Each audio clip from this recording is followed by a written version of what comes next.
గెలుపు ప్రాంగణం నుంచి నేను అందరూ గెలిచిన తర్వాత చాలా మాట్లాడతారు, నేను ఓటమిలో నుంచి మాట్లాడుతున్నాను. మర్చిపోకండి, నేను ఓటమిని అంగీకరించే వ్యక్తిని కాదు, ఓటమి పైన దాన్ని జయించే వరకు నేను పోరాడే వ్యక్తిని, అది మర్చిపోకండి దయచేసి. ఇది అంటే నేను ఎందుకు ఈ విజయం జనసేన లేదంటే మన జన సైనికులు వీర మహిళలో జనసేన నాయకులది కాదు, కేవలం వారిదే కాదు, 5 కోట్ల మంది ప్రజల ఆకాంక్షదే. మార్పు కావాలి, పాలన మారాలి,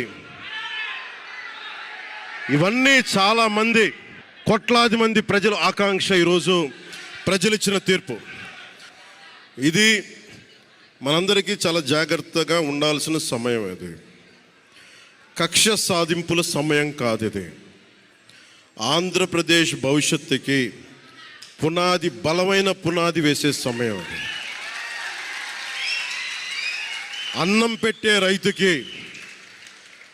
పెట్టే రైతుకి అండగా ఉండే సమయం ఇది. రక్షణ లేని ఆడబిడ్డలకి రక్షణ కల్పించే సమయం ఇది. ఆడబిడ్డల్ని, మహిళల్ని వారి కాళ్ళ మీద వాళ్ళు నిలబడగలిగేలా చేసే సమయం ఇది.